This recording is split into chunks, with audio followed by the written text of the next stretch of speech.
If you could get either West African or Mexican descent urine, you'd be on the right track. We all have our different things that we're doing, but we're also paying attention to what is the thing that's going to maybe speed this up. I will do a squat. I will put a squat bar on my back probably, but I would probably choose to use a safety squat bar, transformer bar. And the biggest thing for me as far as movement and fitness and all this stuff, and that is, of course, rope flow. Yeah, I'm loving the rope flow.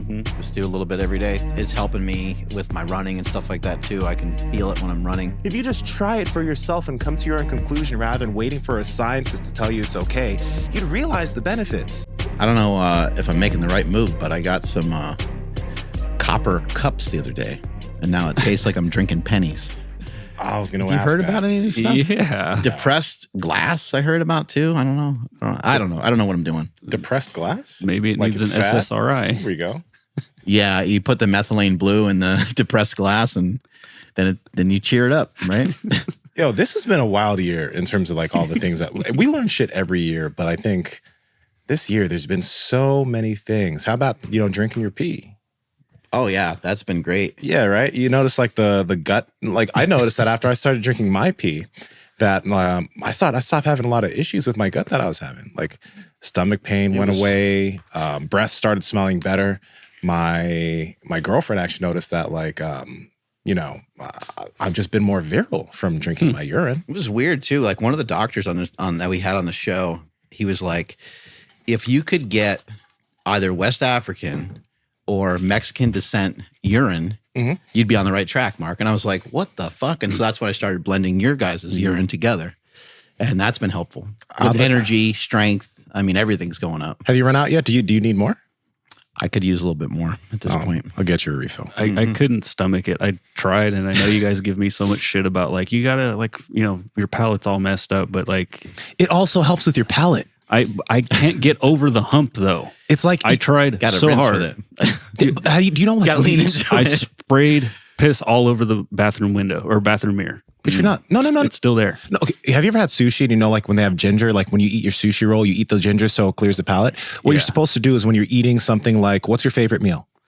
I don't know. We could go for like a Flying Dutchman or something right now. Say it's a Flying hey. Dutchman. If you took a bite of that, took a little sip of piss, took another bite of that, then it's like first off, the taste stays. And it trains your brain. It trains your brain. And then also if you're trying to train your palate to like things like you don't like, for example, let's say cod liver, right? If you drink a little bit of urine before having cod liver, you'll actually be able to stomach the cod liver better. Okay, so legit question, because this is still new territory for me. Yeah. So, they have mustard fried hamburger patties. Could you urine fry some food to kind of like mix it in there so that way you don't really taste it, but you get all the benefits? I think it's not supposed to be over 98 degrees, because the human body is around there. So don't heat it up too much. Got it. What if you mix it with olive oil? And you fried some olive oil, this, like the smoking extra virgin or whatever. Yeah. Yeah, I think that'd probably help. Okay, Take some of the sting out of it. Makes a lot of sense. But actually, on a more serious note, I actually did have like a weird thing of skin on like my knee, and I actually did pee on it, and it actually did go away very, very rapidly. 100% legit. I was like, oh, it's just right there, and I'm like, tink. Yeah. There's a little hose it down a little bit. Anytime I get a little something on my feet, like it's like, it's getting a little itchy or something. It's like, damn, I hope I don't get like athlete's foot or something. Just in the shower, just kind of extend my foot and it goes away. Get a little. Instantly. Wait, are you serious now? 1,000,000% serious. Yes. Oh, really? Yeah, it just gets rid of it. There is something It's about the that, Mexican actually. urine that Mark referenced. But you're not. Hey, we learned this year. We learned a lot of things, but Mexicans don't exist was kind of a shock. Yeah, I was like, well, I guess I'm not real. Wait, who told you? I remember somebody said Jack that. Cruz. Oh my God. But there is like the descent of where Mexican people came from is a little controversial or something like that, right? Yeah. Aztec versus. Yeah. We won't I'm get talking into out my ass. We won't get into the history lesson, but yeah, it's just like there was a group of people here, group of people over here. They came over here, raped a lot of people. Hey, Mexicans. Oh God. So that's why a lot of Mexicans are kind of angry. So born out of hatred, basically. Yeah. Oh, by the way, it's the urea in the urine that I didn't realize. And it's in like every beauty product, I guess. It's in all kinds of skin products. Yeah. So there you go. Tip of the day. Mm-hmm. Whoa. Whoa. That was my watch. No, time to eat. Too much good information. We are getting into some like serious stuff from what we learned from the podcast this year, though. Yeah, I was just thinking the other day, had a revelation. I'm like, you know what? I'm not going to do a regular back squat with a regular barbell ever again. And I just felt like that's a good move for me. So it doesn't mean I don't squat. I still squat all the time. Squatted yesterday, did a lot of belt squats.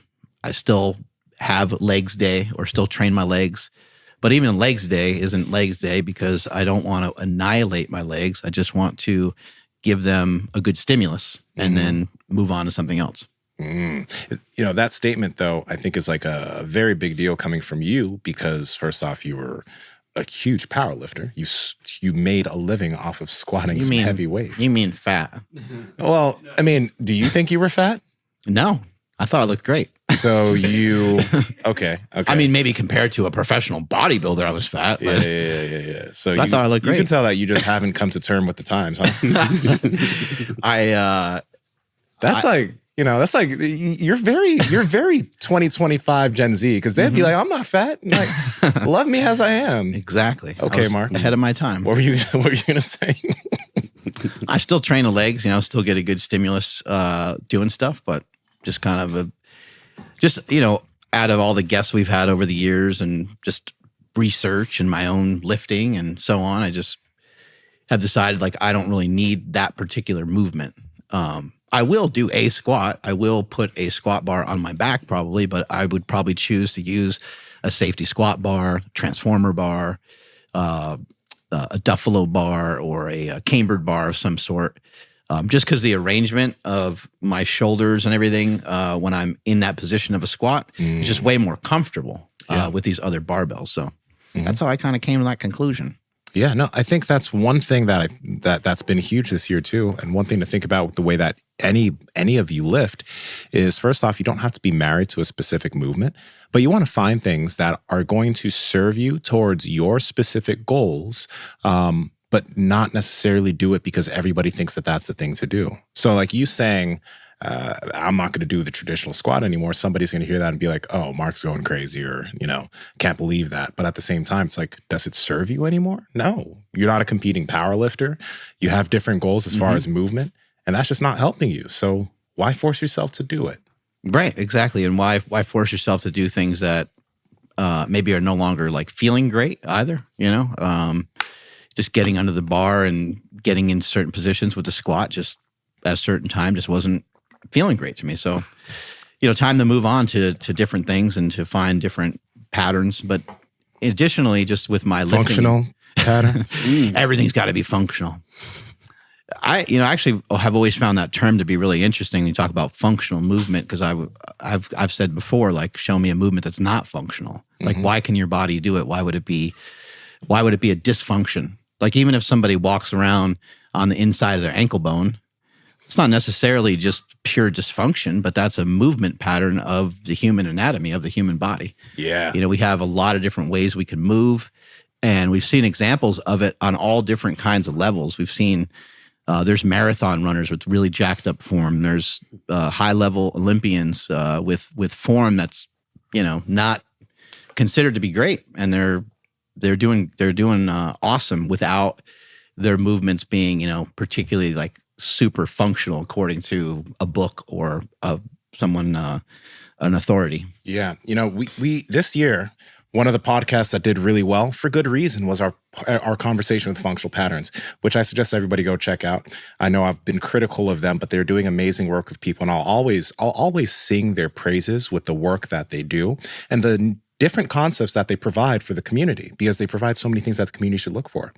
But one thing that I think I've just really, my mind is always willing to be changed if I'm given enough, if I work at something enough and I notice something. But one thing that hasn't changed necessarily is like, I do not think that there is any problem with developing many different types of strength.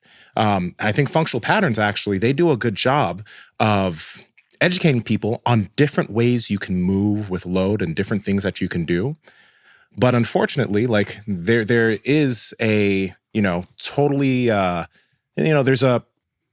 kind of shit on traditional lifting. And this is the thing. I think that there are aspects of traditional lifting that I don't take part in either, but I still will use a squat in a different way, like we mentioned. I will still deadlift certain things, but in a different way. These things aren't gone. They help you bolster your structure. We had this whole podcast where we talked about Barry Sanders, realizing that being able to squat was the thing that kept him safe in the NFL.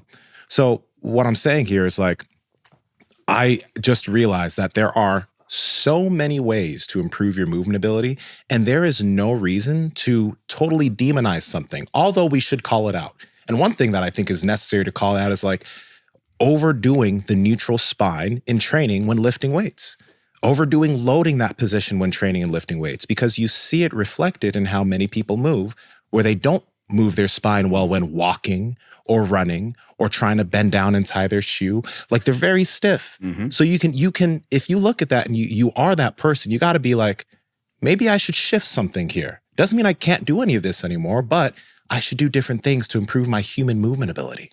I think for a lot of young people that are getting into sport, it's a weird time to get into different sports, because I think years ago, kids would play multiple sports. But now a lot of sports, and you played soccer where they've kind of had travel ball like for a pretty long time. Oh yeah. And it's been like, adopted in like baseball, but like pretty much most of sports that you play, even at a pretty young age, are almost year round now. Yeah. And so you don't have the opportunity. You do have the opportunity, but it just puts you in a weird predicament of maybe not being able to start, maybe not being able to play. Plus you want to be with your friends. Like there's kind of a whole thing to it. And so kids don't get the variety of different sports anymore. Mm-hmm. And kind of because of that, kids also probably need to figure out a way to train in order to keep up, since people are playing the sport so often. And then that leads, kids into the weight room, and then you get kids like benching, squatting, deadlifting, power cleans. All those things are amazing. But maybe they could fast forward their efforts. Maybe they can get better efforts faster if they kind of understood like strength is one part of it, but conditioning and mobility is another huge part of it. And I think for most sports, from what I've seen over the years, and even just myself when I was younger, I didn't really understand the conditioning side of it that well. I didn't really realize, some of these athletes, you just kind of forget how well conditioned they are. Even a football player, you have some rest in between each snap of the ball and everything like that, and the linemen and stuff like that. They're not running really far, but these are explosive movements every single play, every single time. Yeah. Done 60, 70 times a game. Plus you're running into people. Like there's a lot of other things that are happening. And so strength is cool. Being kind of strong and being explosive is very, very important. It's like one of the most important things, but your conditioning is also really important. That's why I think we're seeing so many NFL players nowadays just getting kind of annihilated, because people don't have the conditioning, because I don't think that people have the same base that they did years ago, because I think people are just playing the same sport all the time. And then when you're getting in the gym, I don't know if there's enough attention to, I think there is now, but it's going to take a while for that to start to hit the younger audience. Yeah. By the way, guys, it's going to be good to check out the podcast we did with CJ Kowalski. Not Kowalski, Kowalski. I really hope I said that right. Katie Bowman, Functional Patterns. We went into a lot of movement stuff in those podcasts. But did you talk about any of this with Fred Duncan? Yeah, we had a great conversation with Fred Duncan about all kinds of stuff. And he was, Fred does a really great job of kind of like breaking down like, what each sport needs and all those kinds of things. But he's really big into, I guess you would say, almost like Eric Duvey. He's a huge fan of exercises that look really simple, that are actually kind of hard. Yeah. And so Fred is a huge fan of just so many of the movements we grew up doing, skipping, hopping side to side, high knees, butt kicks, like all these things. I did a bunch of this yesterday before I did some 400-meter sprints.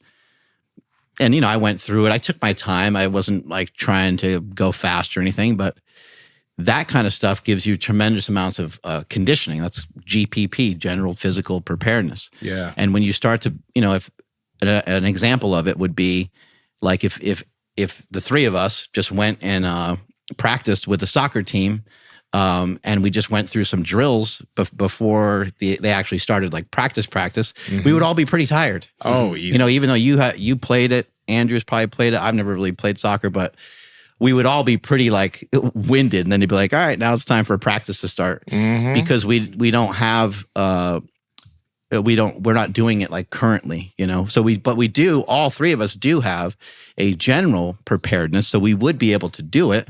Not like we would totally die, but somebody without that preparedness would really start to fall apart. And so having that base is huge.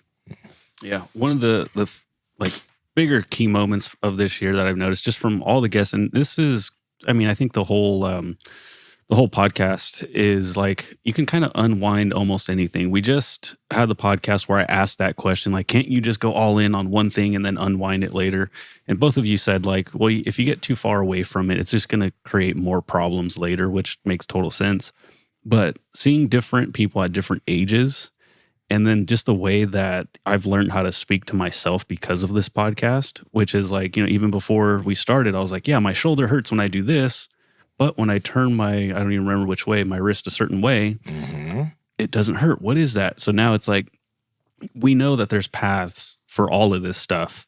It's just a matter of like actually exploring them instead of, oh, when I bench, my shoulder hurts, you know, and then it's like, yeah, that's right. End it with the period, right? Like Mark says, end it with a question mark. My shoulder hurts when I bench.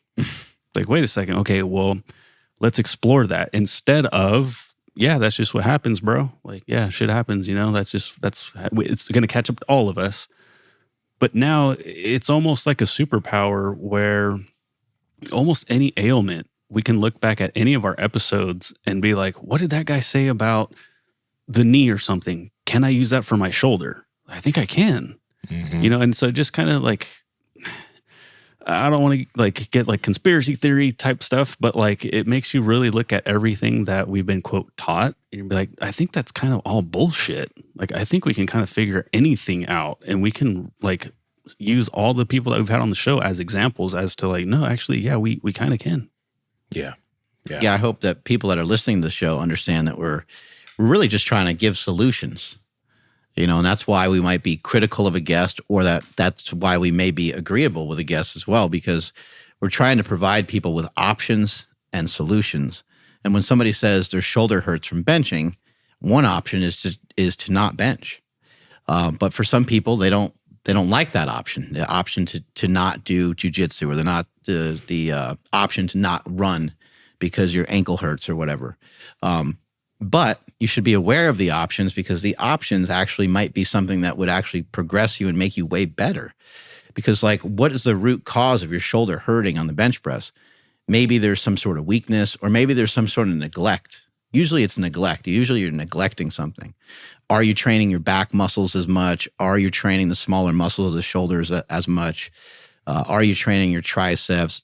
Is there some sort of lack of mobility? Usually when someone's shoulder hurts, you'll find that their internal, external rotation, there's usually something off with some of that somewhere.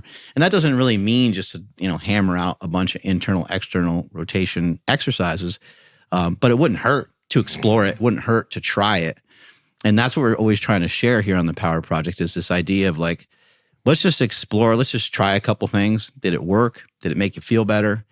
Was it helpful? And most of the time when it comes to injuries, it seems like somebody just taking time off of that very specific thing has the hugest impact by far. There's nothing even comes close to comparing to that. But you can still do mimickers of your sport. You can still do other things. So that's why we talk about rope flow. That's why you see me trolling around a towel. That's why you might see like a lot of different things from us, a lot of different exercises, because if you only do the sport, if I just go and sprint like I did yesterday, every day, I'm going to be hurt really fast. I'm not going to be able to last very long. And I think I want to mention this because we're going to get to more stuff, more specifics. But that is a theme of our show. That is a theme of our show. We, like, you know, you go back 4 or 5 years ago, you see us talking about a lot of lifting stuff. We still talk about a lot of lifting stuff, but we are always curious, always exploring. Some people will actually make comments about some of our stuff and be like, oh, these guys found another fad, or look, they found another fad. And it's I find that somewhat unfortunate, because The thing is we are looking, there are many solutions. There are many ways to get the desired outcome that you're looking for. And what we're trying to find is we each have different goals. Andrew has goals in terms of jiu-jitsu. I have goals in terms of jiu-jitsu and the things that I do. Mark, you have your goals as far as sprinting and stuff. We all have our different things that we're doing, but we're also paying attention to what is the thing that's going to maybe speed this up for us or allow us to make smoother progress towards that goal. Because if we kept squatting, deadlifting, and benching and lifting in the traditional way that we were years ago, none of us would be where we are right now physically. I mean, fuck, you're doing fucking jujitsu and you're a blue belt. I have my black belt now. I'm stronger than I've ever been, and I'm sprinting and I have all these capacities. You're fucking sprinting and doing all these different things and getting out of pain, and you're more mobile and flexible than you've probably been in a very long time. And it's only come from the constant exploration and never thinking that we have all the answers. So it's not a fad. It's being curious and putting things under the fire to test them. And if something is a little bit of a fad, there ain't nothing wrong with that. Fuck, whatever. It's okay if something like drinking pee. It's okay if something. It's okay if something kind of comes and goes. You know, it's all right. Like if you start to do something for a little while and tons of other people do it. Did you enjoy it for that period of time? You know, maybe you find out that it wasn't useful. But that's kind of the science of this whole thing. We could say we don't love studies or we don't love science, but we're really lying because we're all practicing science all the time because we're always questioning our own beliefs, our own knowledge to try to expand, to grow, to get closer to a truth of things that we think are going to advance us and put us in the best position possible. And we don't leave it to research to tell us what to do. Like that's a constant thing with us. Like the science is good, but if I were relying on strength science or the stuff that a lot of like what Israel and stuff, if I was just relying on those things, I would be moving like those people do. And that I don't want to move. Like I've said this on the last podcast, but I don't pay attention to how somebody just looks. I pay attention to how they move. And when they're moved, like when I see that they move like the fucking Tin Man, that they can't do shit, you know what I mean? I realize I don't want what you're doing. I'll pay attention to aspects of what you're doing because there may be aspects of hypertrophy that I can bring into what I do. That's going to help me out, but I don't want everything you have because I'm trying to be better. Yeah, when it comes to fads, trends, and all that stuff, I think it's silly to not explore something. Because when you get the reps in on certain things, like I'm just going to use like barefoot shoes as like a fad or a trend. It's like, well, we implemented it and now it's just a part of the thing. So it's no longer like, oh, I got to do this, I got to do that. And then I got like, oh my gosh, I got to change my whole life around. It's like, well, no, we've been kind of leveling up little by little. And now it's like, it's just another thing we don't even have to think about. But with trying out different things, when something does come along, we can be like, I don't know. Okay, I can see a couple things here and there. And then when we see something else, we're like, oh, shoot, I got to try it all. Like, yes, sign me up. Let's get the best person in the building and let's learn from them. That only comes if you actually are getting the reps in and trying more things, as opposed to, what does the science say? Okay, hypertrophy. This guy over here says, fuck with the cable. That's stupid. No, I'm just going to go do some, I don't know, some sagittal plane stuff. I think it was like 1995 or 1996 or so when I first did the ketogenic diet. Oh, shit. And I've talked about it for many years. I wrote the book, The War on Carbs, and the keto diet won't die. It will never die because it's too useful. It's too helpful. This year we had one of our guests on the show was talking about how it can be used for severe mental illnesses. Unbelievable. And then just the other day, Nick Norwitz made a post where he talked about the ketogenic diet being a treatment potentially for multiple sclerosis. I have a hard time saying that. Sclerosis. Sclerosis. Yeah. And so, I mean, it's just, there's a lot of things that we've talked about on the show, and we didn't invent these things. We may have been like early adopters of some of these things, but they're all things that are going to stick around for a really long time. something like red light, something like cold. Chris Palmer, by the way. I want yeah, Dr. Chris Palmer. Make sure you check out that episode. And I also want to mention this real quick. Don't forget, you're about to go into red light and cold. But when it does come to that has been a huge thing for me in my life, because I have somebody in my life who has schizophrenia. And they were able to implement the ketogenic diet and lose a lot of weight. And they're actually mentally feeling better. And back to the study thing, I want to mention this because I mentioned it before. Lane was critical of Dr. Chris Palmer. Because of some things that Chris Palmer mentioned. He's like, well, we don't know if it's, the ketogenic diet or if it's caloric restriction.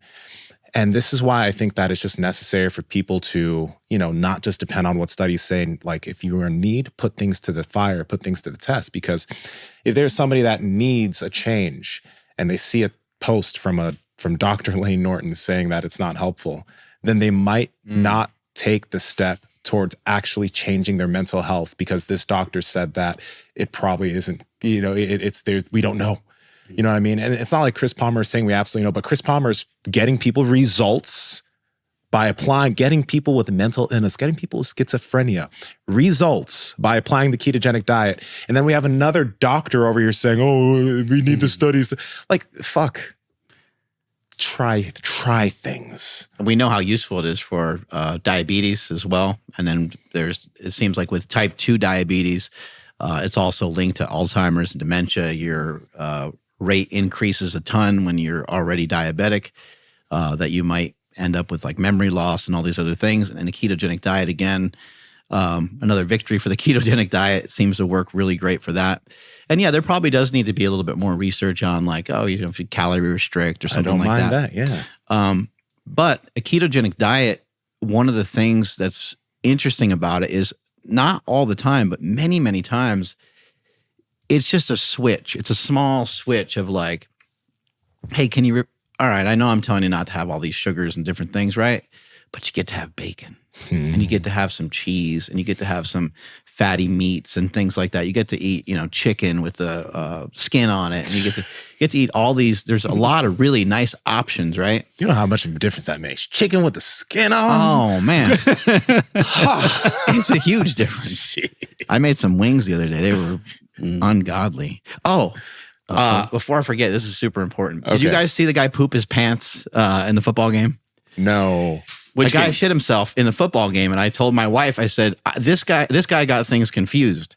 You're supposed to eat buffalo wings while you're watching football, not while you're playing football. And I think that's what this guy might have did. I put it on my Instagram. Guy shit himself making a tackle during the game.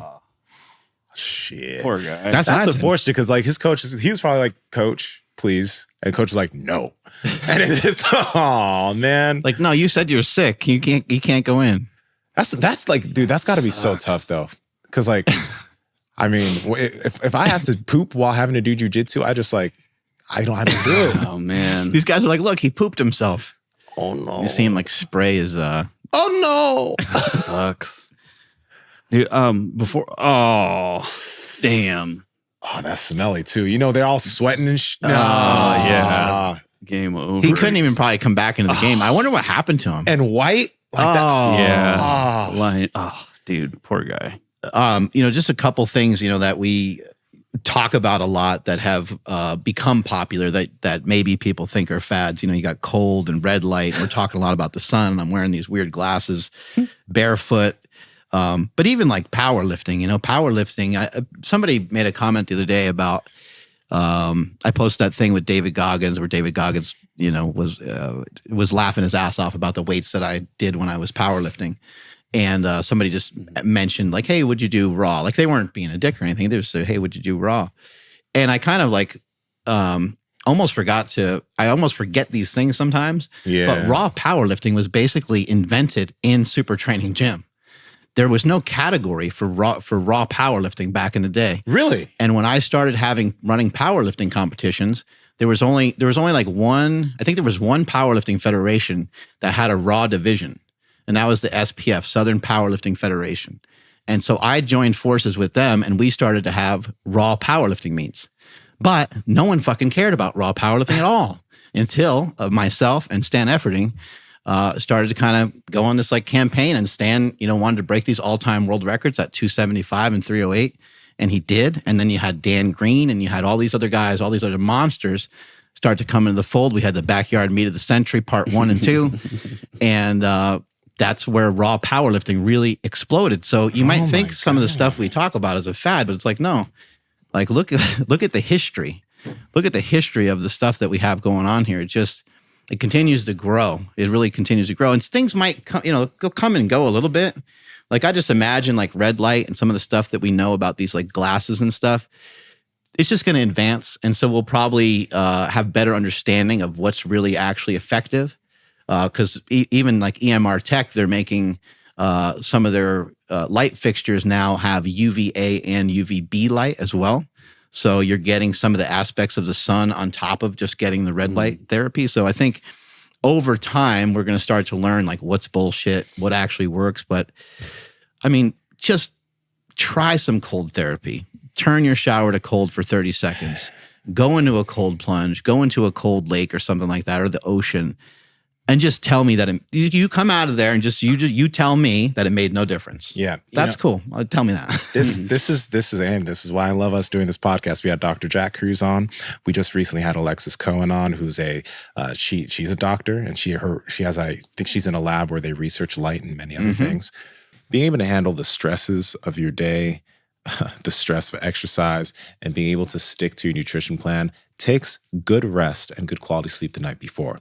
And if your mouth is opening during sleep, or if you're snoring, well, your sleep quality is compromised. That's why we've partnered with the best mouth tape in the game, Hostage Tape. If you have a beard, it's going to stay on. If you have a CPAP, it's going to stay on. This tape is not going to fall off your mouth like most other tapes do when you're asleep. And to enhance the way you breathe through your nose, they also have nose strips. Head over to hostagetape.com/powerproject where you can get a 3-month supply of Hostage Tape for only 65 cents a night. On top of that, you're going to receive a free pack of nose strips as well as a bedside tin. Again, that's at hostagetape.com/powerproject. Links in the description as well as the podcast show notes. We were talking, and we've been doing cold therapy for years. We've been using the red light stuff for years, the red light glasses. And back then, I think 3 years ago, fucking 3.5, 4 years ago, people are like, this is a scam. Or, like, look at these guys. Like, not realizing that we are getting benefit from this. We feel the difference when we put on some red light before we go to sleep. Or not red light, but we some glasses before going to sleep. Like, bam. And now there's more research coming out, how beneficial these things are, more protocols for cold about how it affects your health positively. And people are like, okay, there's something to it. But the thing is like, I'm not speaking to our audience right now. But if y'all motherfuckers just try it, like if you just try it for yourself and come to your own conclusion rather than waiting for a scientist to tell you it's okay, you'd realize the benefits. If you try some myofascial release, even though a coach says, it only makes you feel good, and then you heal yourself, maybe you wouldn't think that myofascial release doesn't work because you got to put it to the test on yourself. You have to. It's the NPC mentality. Oh, I like that. It's harsh, but that is harsh. You're only going to do what, So, and the reason why I say that, because I don't remember exactly what Lane Norton said that he flip-flopped on. We're always pulling Lane up. Because he will, he'll be very like, this is the end all be all because of what the studies say. And he will do his due diligence. He'll read study after study after study. And he said this on Andrew Huberman's podcast. I'm sorry, I don't remember what the subject was, but he will say it's not just one study that will convince him. I got something in my eye. Sorry. It's not just one thing. He'll read one study. Oh, okay, it was in favor of the thing I thought the opposite of. He'll read another study. Oh, damn, that's 2 now. And he'll just keep going back to it. So he will have one stance and tell everybody this is the stance. And then he will let science change that stance and then be like, actually, I think this science does prove otherwise. But I just think that it's not okay to then just all of a sudden tell everybody, this is the way it is. Don't do anything different until the studies say otherwise. Because I just think like, what an opportunity for many people to get benefits from the thing that like might show some evidence, but in practice is actually showing a lot of results. I think is kind of like, it's a bummer, right? And it creates that NPC mentality where you're only going to do the thing that everyone else is doing because you're not going to be thinking for yourself. And I think this is the way to look at it, because I think it's good that we have guys like Lane, Dr. Andrew Huberman, all these people that pay attention to the studies and put forward what the studies are saying. Hear it, understand it, and then try the shit you want to try. Use yourself as your N of one. Put it to the test on yourself. Because you might find, like, I eat a lot of red meat and saturated fat, I have perfect ApoB. You might eat a lot of red meat and saturated fat, and you might have your ApoB might fucking skyrocket. And Exactly. you have to treat yourself like an N of one, and you cannot do everything just based off of what studies say. If there's something contrary to that you think might be beneficial for your health, because you are your best, you're the best practitioner for yourself, right? And you can't do things that just everyone's doing just because a paper says so. But it's good to pay attention to it. I'm not saying be oblivious, but try shit. Yeah, and just walking and like getting outside, I think is just,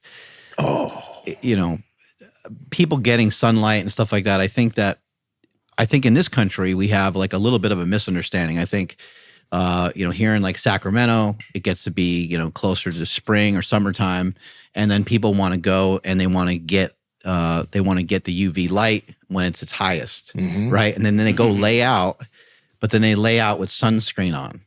And it's kind of confusing. It's like, well, wait a second. Obviously, if you're not used to it, you're not conditioned to it, you wouldn't want to go out when the UV is the highest, because you want to develop over a period of time some sort of solar callus, some sort of relationship to the sun, so you don't burn up. But I think that getting outside routinely is so huge. It's like it's hard to even put into words. But even the ancient Stoic philosophers, supposedly they just walked and walked and walked. They probably had nothing else to do because they didn't have technology, they didn't have TVs and all that other shit that we have now, and internet and whatever. But they walked a lot, and there's a lot to those Stoic philosophers in their journals and these different things of them just walking for miles and miles every single day. So I'm not saying everyone's got to walk a tremendous amount, but just get outside, try to find ways to calm down, try to find ways. I know for Nsima has a great practice. Pretty much every time we're done with the podcast, you're usually right outside right away. And sometimes you're just sitting down and you're like on your laptop. Sometimes you're even just not doing anything, just relaxing. You're not even like running out there to train necessarily. And I think that if people can get that into their mind, I think that would be a huge health benefit. I think a day or two ago, it was like kind of rainy, maybe Sunday or so. It was kind of rainy here. And I looked outside and I was like, oh, crap. I was like, I'm going to go out anyway. And I went on a little bit of a walk in the morning. It was, kind of shitty out. But then maybe like 2 or 3 hours later, the sun pops out and it was a beautiful day. And I was thinking like, there's probably so many people that were discouraged to like go and do their normal morning thing, that saw the weather this way. Then they went to work and they're kind of trapped inside all day. Yeah. And they never really had the opportunity to enjoy the sun, the way that they could have on that particular day. But it's a lot warmer out than you think. I know certain areas get cold, but I took a walk around here. It was 50 degrees, popped the shirt off. I realize there's some areas it's like 35 degrees and shit like that. It gets to be cold. But get some exposure to the outside. It's really beneficial. Not going to be surprised if corporate jobs in like maybe the next 5 years start having lamps in cubicles and lamps above in offices that do some of what the sun does. Hospitals would be huge. Oh, people feel so much worse. Even when you visit someone at the hospital, you feel sick. I don't want to be in there, man. All those bright ass lights everywhere. It's already starting. So again, the company that I brought up with Alexis Cohen, Chroma, they make like office they're kind of like circular lights for your desk, right? And they don't have any of the blue light. They're freaking an amazing company that's doing some really cool things. But yeah, you're absolutely right. I believe that an employer is going to recognize like, wait a second, when my employees get sunlight, their performance goes through the roof. How do we, skylights everywhere. Let's get rid of these fucking flickering, fluorescent bulbs. And, again, hopefully I don't overdo it, but overwork people. But I mean, if I'm a business owner, that's what I'm doing instantly. Yeah. I cannot remember what the hell it's called, but they used to build everything many, many years ago with the outdoors in mind, especially in areas where you could get outside a little bit more, where the weather was a little bit nicer. But they would basically square everything off.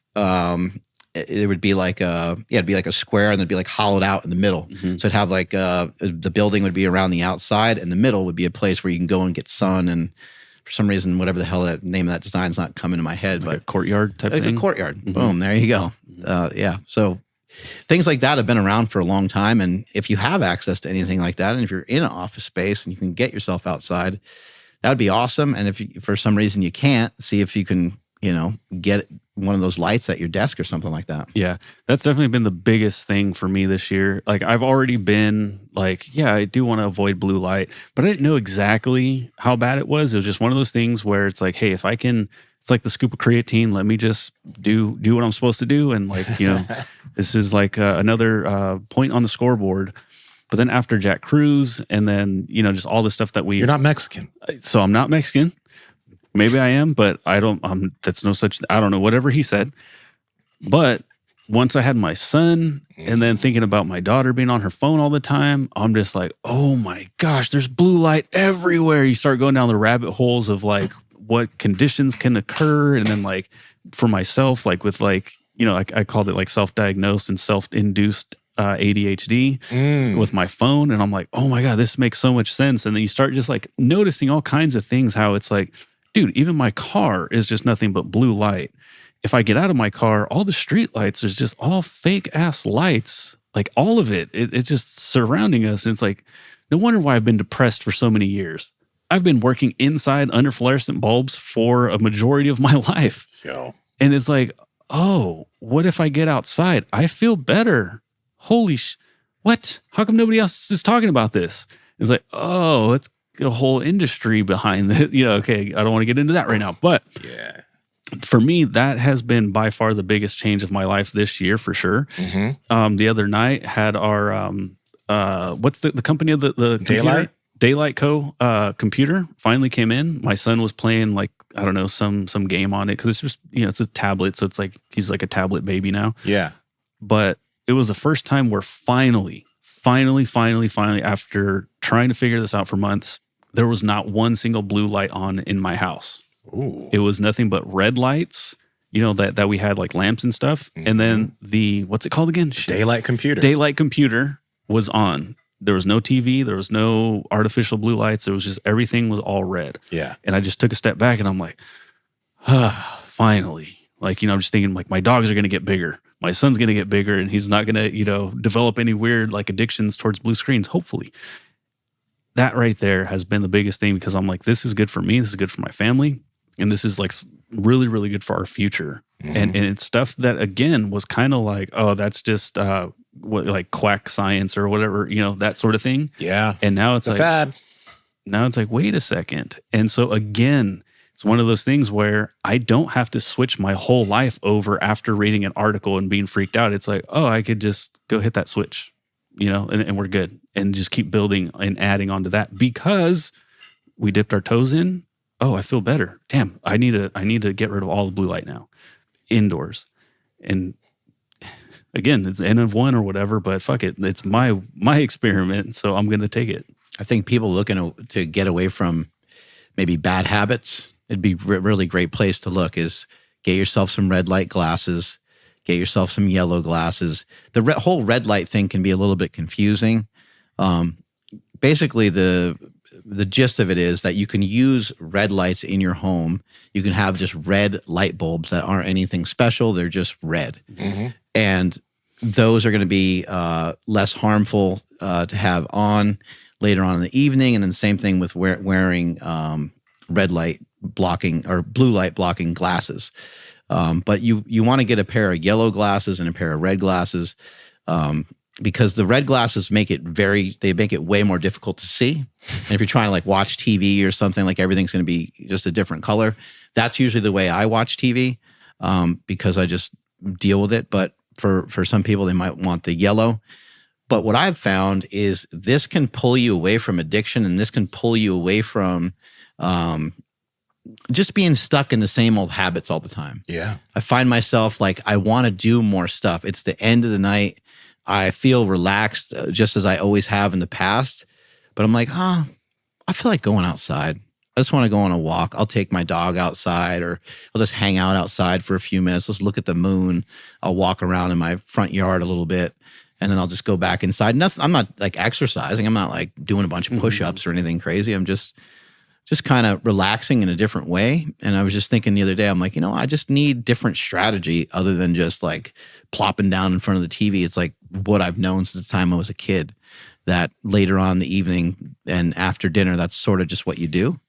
And so I'm like, you know what? I think the blue light blocking glasses, I think, was the start of it, because I think it keeps you hooked into so many different things that you're completely unaware of. Your bad food habits are probably connected to blue light pretty heavily, like heavier than you fucking think. I mean, think about it. Like, you play a video game, and what do? Like, you have like some snacks with you, right? Yeah. You're not gonna sit down and like game against your buddies without like a bunch of shit next to you, right? No. What you mentioned right there is huge. You know what's funny? My girlfriend, she's a bikini competitor. She's into fitness. I've been telling her, like, she sleeps like 10 hours a night. Okay, so she already slept a lot, which is great for her. But there have been phases where she would be like, "Fuck, I'm waking up at 3 a.m. I can't fall back asleep," or I found it so hard to fall asleep last night. I'm like, "Where are the glasses?" She's like, "I hate those glasses." She was super resistant to them for such a long time, and then she started wearing the glasses. And then after a few months, I didn't say anything about it when I'd see her just like, using the glasses while we're just chilling and watching TV. I was like, "Well, hey, Sam, how do you feel with those glasses?" She's like, "Fuck you." That's what I was waiting for. I ain't trying to say I told you so, babe, but I mean, she's like, "Yeah, I sleep better and I wake up better." And like you just gotta try these things. You gotta put them to the test, and you'll notice it'll make a difference for you, even though it's annoying. Because like when I first started wearing it, I was annoyed because I was like, I want to see the colors of the show. I like the colors, but you shouldn't want the colors right before you go to bed. And you're right, it does encourage different types of activity. Like, you'll start to feel more tired, or you'll get up and like, I like to move around and stuff too. But yeah, man, it's a big deal. And I think over the next year, 2025, 2026, you're going to start seeing more stuff on Huberman, Diary of a CEO. These bigger podcasts are going to be talking about light, and I'm happy about it. But I just hope that the people that are listening to this right now start doing something right now without waiting for somebody. I mean, I know we just told you, but just try it for yourself. Look at the shine up that our buddy David Herrera got from being on Juji Mufu? Yeah, for doing stuff with Juji Mufu. Amazing information. And just to kind of reiterate just a couple things. You guys just say shine up? You didn't say glow up. You said shine up. I said shine up. He got Did shined you up. make that up? I Wait, did. what do you mean? I don't know. I like Maybe it. I did make it up. You just made up shine up. I like it. He got shined up.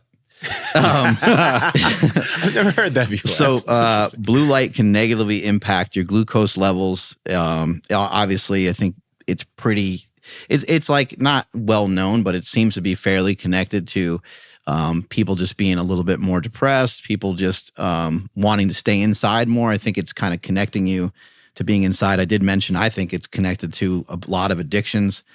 But red light therapy, on the other hand, is like the opposite. Red light therapy is a nice boost of energy. And red light also is something that is more of a positive for your glucose levels. So even just something like being in the sun can help your metabolism, because it's helping your mitochondria, which can just help you be more energy efficient. And don't take it from me, because I don't know how to word it as well as guys like David Herrera, Jack Cruz, and Alexis Cohen that we've had on the show. So check out those episodes for sure. Mitochondrial health, another thing that like I think some people are talking about, but you're going to be hearing a lot more of that soon too, right? So again, these are things to try to pay attention to. These are things to try to optimize in your life right now. That's why all these peptides are coming out that are like for your mitochondria. They're all like stimulating stuff that you could do kind of naturally just by getting sunlight and by utilizing the cold. You don't have to inject yourself with LMNOP 33. You can, just start to implement some really healthy habits. Yeah. Anything else you guys want to say on light? Because there's something else. But yeah, just real quick. Go for it. The thing that I'm good. super excited about with the whole shift that we've learned with, or not shift, but the whole concept of trying to avoid blue light when we should avoid blue light, and then taking in red light when we shouldn't, have red light, and then the spectrums of the different red lights. Going back to when you said you started keto, like there wasn't like a keto bomb. There wasn't like you couldn't go to the store and get something that was quote keto friendly, even keto though bread. even though some of those things are kind of like going in the wrong direction. But what I'm hoping for next year, again, Daylight Co. I think is a huge start for it. Get Chroma is another great start for it. EMR Tech, another amazing start. But I want to be able to log into Amazon and then go to like an Amazon storefront, and it just is like blue block your house. And it's already got light bulbs, right? Which is really easy, but like outdoor light bulbs, TV covers, right? Like the screens, right? Does that exist? They exist kind of like my glasses, where it doesn't really do much, but it is a thing.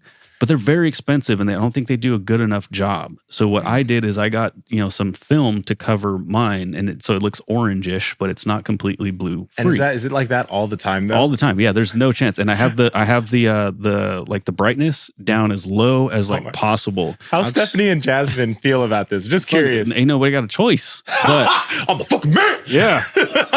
No, it's a bummer during the day, because like if a window's open and there's a movie's on, and like it's a dark scene or something, you can't see it. That's on purpose, though. I don't want you, if it's bright outside, I don't want you inside. So there's some method to my madness. Laying down the law. Yeah, but Nate, no one watching color TV in this house. I would say a huge advantage of that is that as Alexis pointed out and other guests have pointed out, it's not just our eyes. We got to be kind of cautious of our skin in general. And so if you're sort of like, quote unquote, bathing in like blue light, because you're sitting there with your shirt off or whatever, and you got the glasses on, you're cutting out a lot of the signal to your eyes and to your brain and everything like that, but your body's still getting exposed to it. And, from what we know right now, it seems like it's not a great idea. We're trying to eliminate as much of that as possible. Yeah. So again, with that, light fixtures, like your kitchen, big old fluorescent bulbs, it'd be sick if there's just a way like, hey, I just want to swap those out for the exact same fit. I don't want to like retrofit anything. I just want to be able to plug and play. Boom, we're good there. So like that's what I do is everywhere I can, I will put an amber bulb or a red bulb. And at night it's tough because they're not as bright as your like the regular like house bulbs. So it's sometimes I have to pull my phone out to look for something like, whatever it is, a phone charger or something, like, because I just can't see. But again, that's kind of on purpose, right? Like it's dark. We're not supposed to be in the bright light right now. So again, all this to say, like I'm excited for the upcoming, hopefully, companies that start releasing stuff that's just more accessible to people. Like, hey, you want to watch TV, but you don't want to, absorb as much blue light. Here's this blue light filter that will still allow you to watch TV, but it just won't be as bad. So it's kind of like putting the blue blockers all over your house, not just on your, your glasses. And so then again, making it more accessible to people, because more people are going to be more educated on it, and they'll be more likely to purchase those things. Yeah. No, I agree there. All right. One thing that I think has been like huge, and I want to reference the episode we did with the great and powerful Ian Danny. Ooh. Now, technically, I believe that this episode was December of 2024, but it happened after we did our 2020 wrap up. So I'm going to mention it anyway. When Ian came here, gave us so many nuggets. And that year we had a lot of great podcasts that we talked about MyFast Release with Chris Kadowski, with Kelly Starrett. Ian Danny came in. I was having a wrist problem. Ian came, did some stuff on my forearm, and boom, wrist issue went away, right? I was already doing MyFast Release at that point, but I think what that turned me on to was making sure that I hit all of my tissues consistently, and I have things within my toolbox that will allow me to do that. Because as I've made MyFast Release and taken care of my own tissues, as I've made that like a priority, every little time that I have a little niggle, haven't used that word in a while, but a little niggle for my UK friends, every time I have something like that, I can literally pull out something that will, and I can attack some tissues and I can get immediate relief. I want to tell two quick stories. First, I had something going on in my ankle after I came back from something in jiu-jitsu, right? So I had an ankle issue. Went home, I was sitting down at the end of the day. I took my body lever, I smashed my calf, both sides of the calf, right? found some tissues in my tibs that was like, ooh, this doesn't feel right, right? So immediately I was like, this doesn't feel like the other side. Let me hit this tissue up. Boom. After that, wow. The ankle pain that I was having for the day went away, right? I just came back from a trip to go do some stuff with Soupless and the Bulgarian bag. And we were doing a little drill, playing tug of war. And this guy, like he took a time kind of intense. And my hand, he was going for kind of like a throw. And my hand went, and I felt a crack in my elbow. Like I felt like a small crack in my elbow. And I realized like, oh shit, I can't really straighten out my arm without pain. Got back to my hotel room. I was feeling like, fuck. I was feeling down, right? But then I was like, wait up, whoa. Okay, you're here. Both arms aren't even. Go to the mirror. I take my tool. I fucking just go into my tissues on my elbow and I find that there's gnarly tissue right here. I start hitting that tissue up. Okay, relax, breathe, find the areas that hurt. Okay, wow. I can straighten out my arm more. Oh, I can fully straighten out my arm. Now, a few days later, this is pretty much fully healed. Whereas if I didn't have the skill of being on my own body worker and taking care of my tissues, this is something that I would still probably have a bent arm and I'd be doing rehab exercises. And there's nothing wrong with rehab exercises, but we all know, and all the listeners that have been listening to this podcast understand, like figuring out how to take care of your soft tissue, whether you go to a body worker, but I think you need to do it on your own. Taking care of your soft tissues is going to help you with so many problems in life over the long term, because everyone understands that massage feels good. But you need to figure out a way to do this on your own. And we had so many professionals that have already come in and said how beneficial it is, that if you start hearing a coach saying, oh, it's not that helpful or it's not that useful, run the fuck away. Because I still know coaches that are like, oh, if it makes you feel better, like, you think that these pro NBA players are getting soft tissue work done on a daily basis because it just makes them feel better and it's just in their head? Dog, get out of here, man. So that, I think, is huge. And that's something that we're going to continue to do. That's my favorite response is, well, if it makes you feel better, like, go ahead, waste your time. Total placebo. Yeah. What I was going to say, though, is like, that's kind of what I was trying to explain earlier, but you just did it way better, which is like, oh no, my elbow hurts. Like, shoot. Okay, what do I do? Maybe some tricep extensions or something, you know? Now it's like, wait a second, hold on. Let me just look at it and figure it out. That's been really, really cool and empowering. Yeah, you have pain somewhere and then you do something and the pain goes away.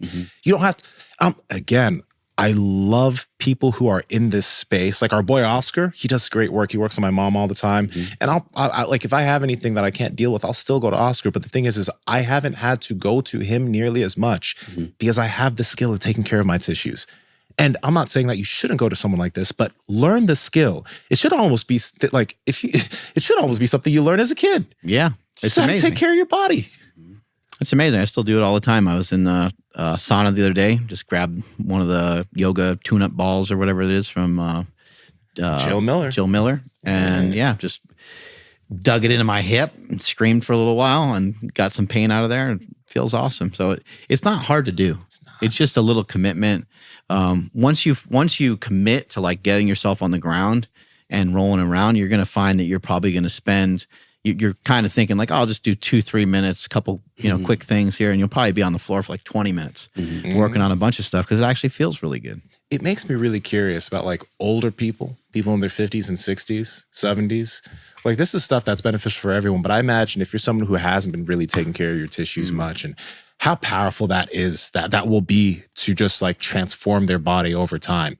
It's a tough undertaking, but it's something that can make so much change. Your tissue health. It's the health of your fucking muscles, ligaments. It's your health of your tissues. I got pretty sore from doing my sprints yesterday, but this morning when I was just like getting changed and stuff, I was like, oh, I didn't even realize it, but during that 400, I had absolutely no fear or reservation about how fast I was going. I didn't run 100%, but I ran at like 95%, and there was no thought in my head of like, hey, bro, you know how you get that thought in your head? Like you're going, it's cool that you're going hard, but like you might want to back off a bit. Yeah, I had no reservations about like getting injured or anything like that. So a lot of that is the resilience of, strength training, but also the myofascial release. And I don't let things go. If on my car, you'll always have a check engine light on. So who the fuck cares about your car? But on your body,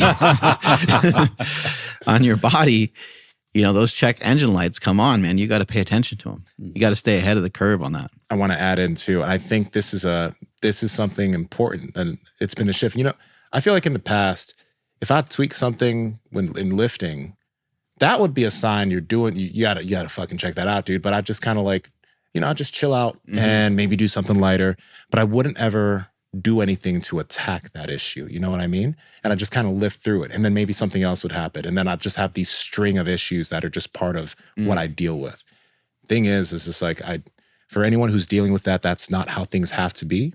And you can change your situation. For years on this podcast, we've been talking about the benefit of barefoot shoes. And these are the shoes I used to use back in 2017, 2018. My old Metcons. They are flat, but they're not very wide, and they're very stiff, and they don't move. That's why we've been partnering with and we've been using Vivo barefoot shoes. These are the Modus Strength shoe, because not only are they wide, I have wide ass feet, and so do we here on the podcast, especially as our feet have gotten stronger, but they're flexible. So when you're doing certain movements, like let's say you're doing jumping, or you're doing split squats, or you're doing movements where your toes need to flex and move, your feet are able to do that and perform in this shoe, allowing them to get stronger over time. And obviously, they're flexible. So your foot's allowed to be a foot. And when you're doing all types of exercise, your feet will get stronger, improving your ability to move. Andrew, how can they get their hands on these? Yes, head to vivobarefoot.com/powerproject and enter the code that you see on screen to save 20% off your entire order. Again, that's at vivobarefoot.com/powerproject. Links in the description as well as the podcast show notes. Ian Danny, by the way, is absolutely amazing. So make sure you check out his episode. Ian has had a couple NFL guys this year just absolutely explode. One of the guys is Montgomery from the Detroit Lions. Earlier this year, he caught a screen pass and just got completely annihilated, or he should have got annihilated, and the defender just completely fell off of him. And and then you watch the moves and the different things the guy's doing on the field, and you see Ian directly training him. Yeah, and it's like, holy shit. And then Ian also, and I forget the woman's Cindy name. McLaughlin. There you go. Yeah, he trained her as well, and been training her for a long time. Gold medalist, unbelievable athlete. So that guy, Ian Danny, is one of the greatest strength coaches in the history of strength coaches. Yes. He is completely unbelievable. The stuff that he's able to do. He does have a lot of high level people that are coming to him at this point, but it's rare to see it get implemented on a field right away from the training. Yeah, You can't tackle him. Oh my God, he's still going. Yeah. You see, man. Oh, that skip. Hey. Well, and then they showed that track athlete training, and somebody was ripping it apart, and they were like, "Oh, she's training her abs this way, and she doesn't know what she's doing." Oh, And- Cindy McLaughlin. Yeah, You're gonna tell the fastest Does she have 200? I think she does 400. You're gonna tell the fastest 400 woman in history that she doesn't know how the fuck she's trained. Oh, you know what some people say? She's good despite the way she trains. Oh yeah. She's the greatest despite the way she trains. Yeah, and then Ian Danny is right there training her too. Yo. She's this high level, crazy, amazing athlete, and then the best in the world is training her. And people on the internet are still like, that's not the right way to do stuff. But the amazing thing that I think we can learn from Ian Danny, I don't know if Andrew, you could pull up his page. Ian is doing this with people, and he is constantly, I wouldn't say Ian's constantly just doing new things, but Ian's giving these athletes many different options and doing different things for their things. He's having athletes static stretch. He's having athletes do dynamic work. Mm-hmm. He's having athletes do soft tissue. He's having athletes do traditional lifts. He's having athletes do functional lifts. He's having athletes bands and chains and right. But this is the thing. Ian is I don't want to say wizard because it makes it almost seem like like what he's doing is it's very tactical, but he has so many tools. And if he had he has Batman's belt on, where he can pull anything out from that belt that's going to help the person in the specific situation because he's not bought into some type of system. Mm-hmm. That's fucking Ian Danny. And I love what he does. Yeah. It's it's almost hard for me to say oh, he's the best coach in the world, because it's almost like there's coaches and then there's Ian. It's a whole different level, and it was so funny watching that video of like the training being, kind of criticized. And it's like, hey, bro, that's Ian Denny. Like you're not going to tell me anything that's going to convince me otherwise that this is not the best thing for this athlete. He knows what these athletes deal with, and he knows how to help them with their specific issues. He's not shotgunning the same thing at every single person. But again, he knows how to use all these different tools and all these different practices with them. And I think that's a mindset that we try to have here.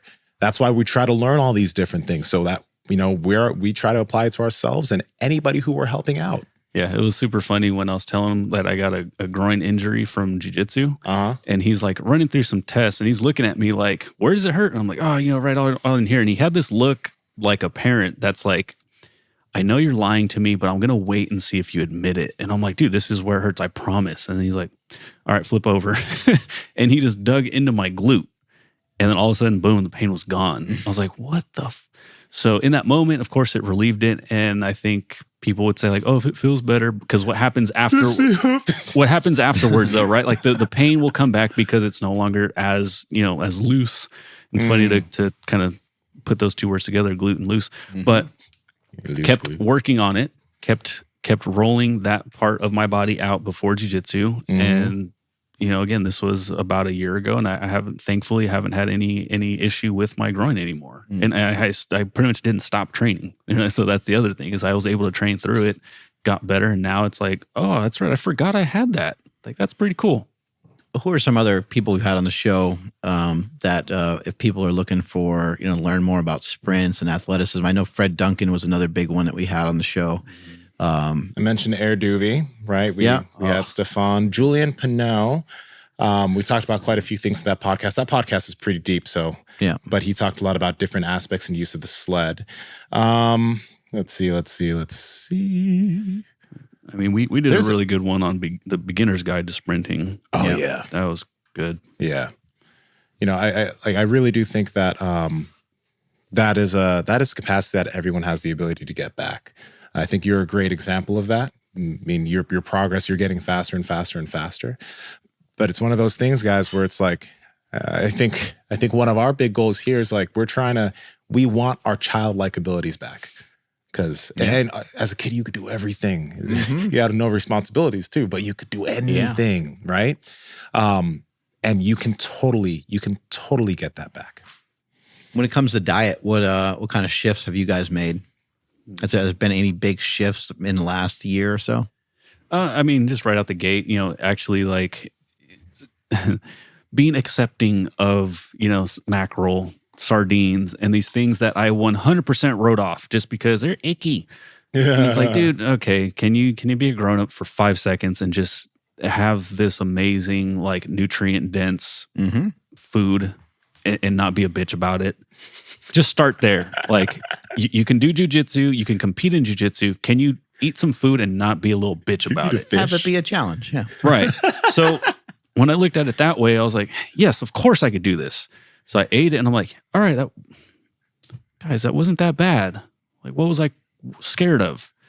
And so again, my whole shift, and this has been going on for more than a year now, but the eating for performance, no longer trying to be in a caloric deficit 24/7, 365. I think maybe it was this year where I just got rid of all artificial sweeteners. Yeah. You still out? Those still out? Yeah, I don't fuck with them at all. Okay. Good. And that helped you out? Big time. The worst that I'll not worst, but like the only thing that I'll really still mess with is like a Kai's bar, which again has minimal ingredients. Yeah. Right? So good though. Those things are amazing. They're so good. Honey and peanut butter or almond butter, depending on what one those can be fucking dangerous. Those bring those up. Those are so amazing. Good. So the ones I've been crushing is the one that's just like peanut butter and honey. How do you stay responsible, bro? I probably couldn't have those at home. I don't think I could do it. I just walk away because I'll get a couple of them and then I'll open one up and I have to walk away. Yeah. Because sure enough, I mean they are pretty small, right? But I have a lot of different protein bar type things, but I cannot keep those in my house. They're so good. I run right through them. They're actually good for you. I know. At least they're good for you, right? No, they're not. They're not insane. They're not. It's like 14 or 15 grams of fat, 15 grams of, and it's like 15 grams of protein and 15 grams of sugar from the honey. But it's an amazing snack. Like that's a great. it's a great thing for me, like before a run or something like that. But then I have it before the run, then I have it after the run, then I have it watch TV. Oh, I've never had that one. It's literally. I got to be careful with my words here. When I say it's nothing special, what I mean is it's peanut butter, honey, oats, and dates. So when I say it's nothing special, I mean it's nothing special as in like there's no crazy magic behind it. It's just clean ingredients in a nice little square. That's what we want. And it's perfect because I think it's like 200 calories total. Like 9 grams of fat or 9 grams of protein, I think. So it's an energy bar is how I look at it. I don't see it as a protein bar. I see it as like, oh man, I'm kind of having a low point in my day. Let me just have Kai's bar. And then all of a sudden it's like, boom, let's go. It's freaking awesome. I love that bar. Yeah. That one. And then there's like a chocolate chip peanut butter one too. My God. That shit's. That was the one we were messing up when he was here. Cookie dough one. This one just, peanut butter, chocolate chip. Dude, get out. Oh, it's so good. I think that's one thing. So it's always good to remember, peeps. Nutrition, there's so many options of things you could switch out if you're finding that you're like binging on something in your house. Like, at least if you have a binge and it's a bunch of Kai's bars, it's not gonna be as bad as if it's a bunch of Oreos, right? Yeah, you might gain a little bit from that. Not as but you're not gonna feel like you want to throw up. You're gonna be like I probably shouldn't have did that. That was a bad move. But then you're like, no, let's go do something. You can move after that. If you did that with like, I don't know, like Snickers bars or something, your teeth would be all hurting. So you would feel gross. Absolutely. I would say like a change a little bit for me, food wise, has just been eating fermented food. I've always liked fermented food, but then after talking with Andy Triana, Superbrain, about it a little bit more, he just encouraged me to eat it more. He's like, oh, if you like it, he's like, you should eat that more often, especially with the amount of meat that you're eating and everything else. And I was like, oh, okay, well, fuck it. So then I started getting more and more into that. So I have a bunch of different fermented pickles and sauerkrauts and a bunch of other stuff. Yeah. No, I always have like bins of kimchi and radish in my fridge. I love that stuff. Added a lot of sardines, because I've been eating sardines forever. But this year, I've been eating sardines way more than I typically do, along with cod liver and stuff. Though, something that I don't think is ever going to leave is fasting. You know what I mean?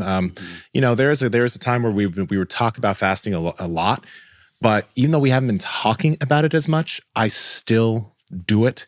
And it's been interesting because, there was years ago, 3 or 4 years ago when we were talking about fasting, a lot of people were into fasting. Then there came this wave of people being anti-fasting. And it's one of those things where I'm always going to use that method of eating in some way. It doesn't mean I'm going to be going I don't do, a day fast all the time. I'm always eating not eating for 16 hours. But there is benefit conceptually to giving your body a break from digestion. Right? There's an absolute health benefit to that. I don't believe, if looking at a health context, I'm not just thinking about ways to eat to gain muscle or whatever. I'm trying to figure out ways to structure the way I eat so that I have the best longevity and long-term health. And one thing that's I'm happy that my grandma and my mom drilled that aspect of eating into, and I wasn't doing it when I was younger, right? But I would always see my grandma go on multiple day fasts and pray. It wasn't for dieting, it was fasting and prayer. And I always see my mom do multiple day fasts and pray. My grandmother lived to 100. My mom's doing great nutritionally. You see fasting in many different cultures around the world used for not necessarily losing weight, but, for cleansing your mind and cleansing your spirit and being able to get closer to God. That's how other people look at fasting in other places of the world. Whereas in the US, it's we do it to lose weight and caloric restriction. So I'm just saying that's something that I still do, and I just do it because I know it's healthy. And I don't care what any type of American study comes up and says about fasting. I really don't give a fuck about it because everywhere in this world is finding benefit. And this country, this is the country that we have problems with fucking eating and getting away and creating some distance with food. So if there's anything, I'm just going to continue being able to distance myself from always putting food in my mouth. And it should be noted too, I still do a lot of fasting, but for Nsima and I, we can both still get the nutrients that we need from even just one meal. It's not hard. So for some people it is hard. And so for some people, you probably should be a little cautious with maybe how much fasting you're doing. If you're somebody that doesn't have the stomach to, knock out enough food independent or in accordance to how long you fasted, then you might want to think about that, or just have like an extended eating period. Because for some people, if they're going to do like a 24-hour or 48-hour fast, coming off that fast, you might want to just give yourself a full day of like kind of normal eating, get back to normal from a calorie perspective. So you're just not like too nutrient deficient. But in most cases, we have way too many macronutrients coming in a lot of cases. And so fasting is amazing. It's a great tool. It's just a great reset too. Yeah. Like you could mess up and you could eat this and you could eat that. And you could have a good time and you could say, oh, well, tomorrow I'm just going to fast. I do. Just course corrected everything. It's like you just, and you don't want to get like an eating disorder on that, like, because that can happen too, where somebody's like, I need to go on a treadmill and they get panicky. So I'd hate to see that happen to anybody. But for the most part, it's like, I overate. I made a mistake. I'm going to correct the mistake by doing this tomorrow. Let me mention this, man. Please don't forget your next point, because I know you're probably going to switch gears. But what you mentioned there is like very money, and it's not. It can be an eating disorder for someone, but I don't think that if let's say that you and your lady or you and your guy go out and you eat a lot of food that night, you overindulge, and the next day you're like, you know what, I'm just not going to eat today. That's a perfectly healthy move, especially if it's not something that's done in consistently. Like this is a weekly thing or a daily thing for you. You binge and fast. But if it's something that you just do because the next day you're like, I'm satiated from what I did yesterday, that is what you should do. There's no eating disorder there. You should not eat the next day, or you should eat very little the next day because you just gorged yourself the day before. And hopefully this isn't something you do often, but that's not an eating disorder. But that's a smart thing. Is it an eating disorder if it works though? It's an eating disorder if I'm shredded. I'm shredded. I don't know, bro. Case by case, I guess. Yeah, I think like moving forward, I'm going to start messing with some low carb, potentially keto stuff. I don't really have that much right now, but with every meal, I will have some carbs. So like breakfast is usually like breakfast sausage and a bunch of eggs and then some toast. Costco breakfast sausage? Yeah, dude. The chicken apple one, I think. It's so good. Those are good. So good. But I'll have that with toast. It's like a sausage patty or is it like a link? Like a link. Yeah. I know the patties are really good. Those have a lot of flavor. Oh, yeah. Have you guys ever had the Jimmy Dean ones? Yeah, that's the ones. So long with those are so good. But what sucks, dude, that beats the hell out of bacon every day of the week. I think those are so good, but it has like 9,000 grams of fat or something like that. And I don't know what it is about the grease. Maybe they're cooked in some kind of different oils or something inside. But I get so sick afterwards. Like I feel heavy, and I just like I don't want to eat in the moment. It's definitely worth it. But yeah, I think we're going to mess with some keto stuff moving down the road. I don't know. I just I like that full feeling, but I don't like that feeling, and the way that I eat, which is still about 2 meals a day. I some days will kind of be like, I probably just did a little bit too much today. I just don't feel good. And then dinner time comes around. It's always rice, sometimes potatoes. But I'm going to start leaning into a little bit of the ketogenic diet. I've heard enough to understand the benefits, inflammation all over the place from the head to toe, literally. And I just think that it's silly of me to not explore that with so many good examples and proof that I've seen that it's a beneficial diet. And I'm not gonna strive for any goal. It's just, hey, let's just start implementing this. You know what I love, by the way, from that? It's like, first off, the approach you're going to be taking. You're not doing this diet to try to lose a bunch of weight. You're doing it to test something out for yourself because you have yet to test it. But you're gonna find, and it's so funny, whenever I feel like, I'm feeling a little bit inflamed in certain areas, I just don't eat carbs in the food I eat for a day or two, right? And then, bam! It's like I'm reset. Yeah, you know what I mean. And this doesn't mean carbs are bad, but it just means because I use carbs very strategically when it comes to certain types of training, right? But it just means that let me just back that off. Oh, I'm healed. Okay, let me go back and eat normally for my performance again, right? It's like you have that thing you can now pull from. Yeah, You know? I want to super brain it, like have no carbs first thing or no carbs early, no carbs later. Just if I'm going to have them, they're going to be in the middle of the day, Okay, that yeah, sort yeah. of thing. And it just makes sense. Another great podcast, by the way, guys. We had Andy Trout on this year. Great. Anytime that man speaks. Yes. Yeah. But was amazing. Just looking at my boy Chris, black belt Chris, Mm-hmm. he pretty much doesn't have any carbs. And when he does, he's like, I don't really feel good. Like he's so dialed in now. So it's like, yeah, there's definitely something there. Yeah. One thing I will say, though, is I don't think that's bad, by the way. But, if you can, if anybody, I'm talking just to the listener, if you can learn to use carbs to have the benefit, whether it's like a bodybuilding workout you do, because it's when I have some carbs in my system and then I go and do something that forces me to like really use tissue, right? Not just movement stuff, but really like I'm working certain muscle groups.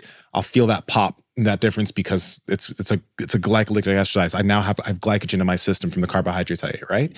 If you can do that strategically, like I usually will have carbs around the times where I'm going to be doing something like I want a good sprint workout today. I want a really good lift today. But outside of that, I don't necessarily feel the need for it in like jujitsu and all these other things, right? So it's like, I'd say think about it in that way, because if you can have carbs and then literally go into the gym and use that shit, that's how I think about it. Carbs are a supplement, I think you mentioned that, right? I look at that the same way now. Carbohydrates in my diet are literally like a supplement to help me really use my tissue when I need it. And I think people would be surprised on like the amount that you need. It's probably not that much. Yeah. Like 30 to 50 grams might do a lot. And I know you want to eat 100. I know you want to scoop in some extra rice in there, but you may not necessarily need that. Sometimes it does depend on what you're doing. If you're powerlifting and bodybuilding and you're trying to get as big as possible, then it's going to make some sense to fill in with some carbohydrates. But I've always just I've noticed a lot of people, they're just what I call bloated on carbs. Mm-hmm. I see people just like puffy, and I always kind of think like, if that person just went on a low carb diet just for a few weeks, a lot of that puffiness would go away. And then you could start to have some carbs probably back in your diet. But I would say a couple things that were big changes for me this year was mainly the seafood. I always liked seafood. I always ate seafood, but now I pretty much have it every day. And that was per the recommendation of David Herrera. David talks a lot about basically the earth being this like electromagnetic field, and that we are the antennas, we're the receivers of that electromagnetic field, and that by eating things like fish, it helps make us a better antenna. Again, listen to his episode because he's going to word that better than I'm wording it right here. But having, DHA and EPA, and then also interestingly enough, like you can just look this up, you can Google it, and you can try to look up foods that have vitamin D. It's actually really rare. Like there are a lot of foods that have vitamin D, but most of them are seafood. Even mother's milk, even breast milk doesn't have vitamin D in it. So we're mainly get it from the sun, and or mama. Yeah. We're mainly to get it from the sun or either from there or the sea. And then along with Nsima, I still do a lot of fasting too. I just don't always mention it or talk about it, but I'll do. Are you though? Are you fasting if you don't talk about it? I got to post about it and tell the world. You have to. I have what I have found to be the easiest way to do a 24-hour fast, and I just shot a video on it the other day. But basically, it's just stop your fast, just stop your eat. This works for me. Maybe somebody else have to change their schedule around to make it, work at a different time for them.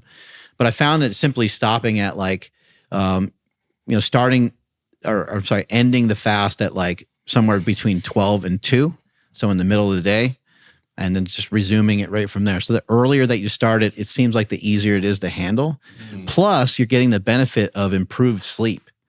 Now, if you do this like day in and day out, your calories might be so low where you're hungry and you're going to maybe have trouble sleeping. But if you do this just periodically, occasionally, it actually feels really, really easy.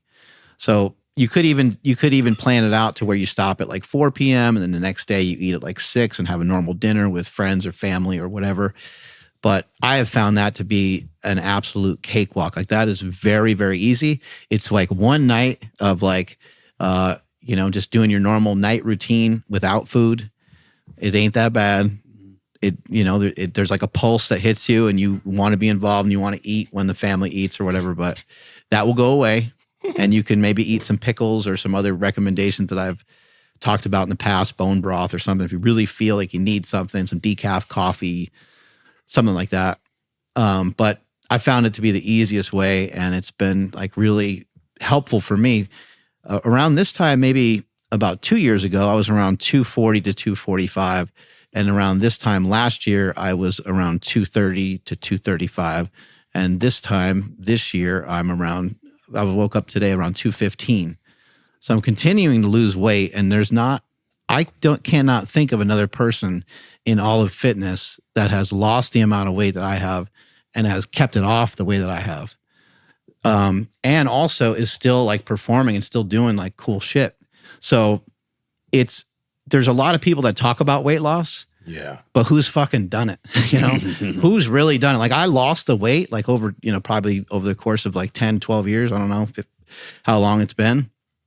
Over the course of a very long time. And I'm still working my way down. So this is going to be probably the hardest part will be to get down to around 200 to 205. That's going to be a real bitch. But I'm going to get there. And when I get there, I'm going to start to really hone in on being able to run a faster 400 meter. But I think I can do the 60-second 400 meters is going to take me a little bit of time, but I think I can get under 115 in pretty short order. And for anybody that thinks I'm slow, go out to a track, go run a 400, time yourself. Enjoy. Real quick, Mark, because like there are probably people who don't know, right? Like they're looking at you like, okay, well, this dude's veined up. Why is he every single year? Like, why is he losing weight? Does he have an eating disorder? What's going on here? What weight does he have to lose? So, Mark, what's going on, dog? Are you okay? I got an eating disorder. Thanks for bringing it up. It's really helpful to have somebody say it because it was hard for me to talk. You got to come to terms with your issues, bro. This is it. The main thing has just been, at this point, it's just performance-based. I just want to be able to run a little bit better. Okay. And there are people that run at heavier weights, and that's great for them. But I just think for me, I think it makes the most sense to continue to go down in body weight a little bit. Mm-hmm.